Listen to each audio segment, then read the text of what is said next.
Hey everyone, Soren, head teacher at RMS Vocal Institute, back with another video for you guys. Today we'll be talking about the yell scream. We looked into this in France with a team of a voice scientist, 2 ENTs and a speech therapist. So if you want to learn how to do yell screams correctly, then you're at the right place. Hope you're ready. Before we start, I really need to tell you guys that this style is not for beginners, not at all. You need to wait a little bit then if this is the style that you really want to achieve. You need to learn the basics. So what I mean about that is you need to be able to sing both modern styles and classical. You need to be able to do at least growl and death screams if so, and rock distortion, so rock sounds from any rock band you know. So you need to be very comfortable with almost everything before you go into this style. You have to be very comfortable in higher pitched notes, especially if you want that architect's kind of a sound. And if you want to hear me do these type of screams, these yell screams in a band content, then you can listen to the band Verdante, where I did a lot of different types of yell scream. With the name yell scream, you can kind of tell why this one is a little bit hard to get right. It is hidden in the name, and it's yelling. So we need to kind of make a new mental image for what yelling is when we do this. So it's not the type of yelling we know from soccer games or whatever sports that you're into, or even when you go out and watch your favorite bands. So we need to kind of make a new image for what that means. So that is quite tricky. We need to hold quite a bit more back than what we think it needs. But do not misunderstand me.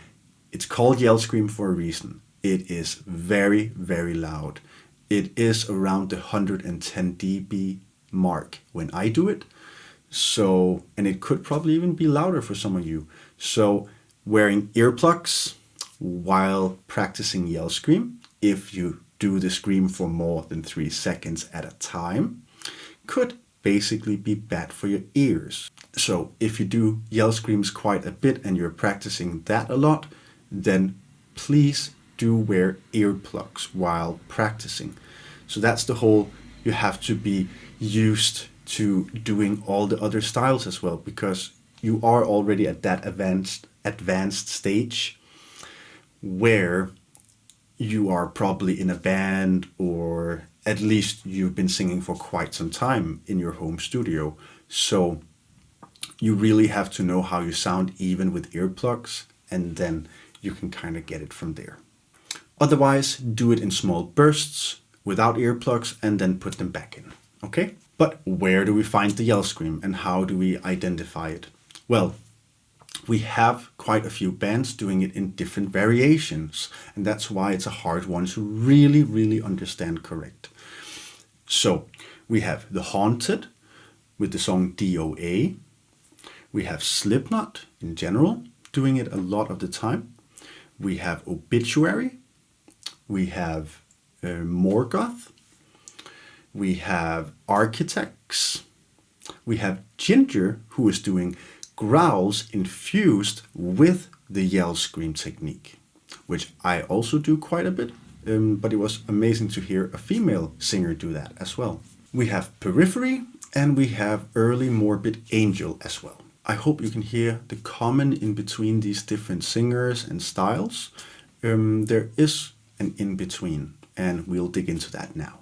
The trademarks of the yell scream is basically any laryngeal mechanism combined with a falsetto. So if you want to hit a specific tonal quality of a specific singer, that's where all this other stuff, as I said, comes in handy. You need to be able to do a lot of different styles before going into this, because this is an addition to what you already can do. That's what both makes it cool and a little bit hard, because you need to know stuff beforehand. And the easiest way to approach it easiest way to practice it is basically this. We go to the animal kingdom and we find the correct animal. And in this case, it's the donkey. Yes.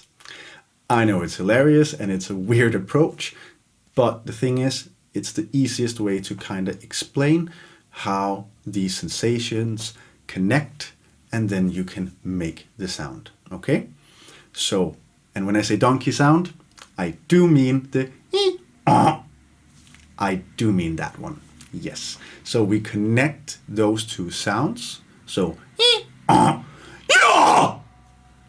there we go. When they're connected, you got quite a few different options, but that's at least one of them. You can do it in a yell growl situation as well. So if I do a regular growl or whatever, it brings a louder it basically makes the growl louder without making more strain inside the larynx. So this is a safe mechanism. This is a safe way to sing, and just go for it when you are ready. And as I said before, this is really about trust, because I really hope that you understand that this style is not something that you do if you're not at a specific level. This is really advanced stuff, even though it may not sound like it, but controlling it and not making it too loud, not too pushy, and all these small details is insanely hard to get right. So please seek a professional if Yell Scream is what you're looking for, okay? So I really hope that this helped.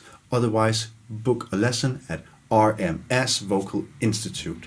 See you there. And remember, if you liked the video, then please subscribe and hit that bell with your new Yell Scream.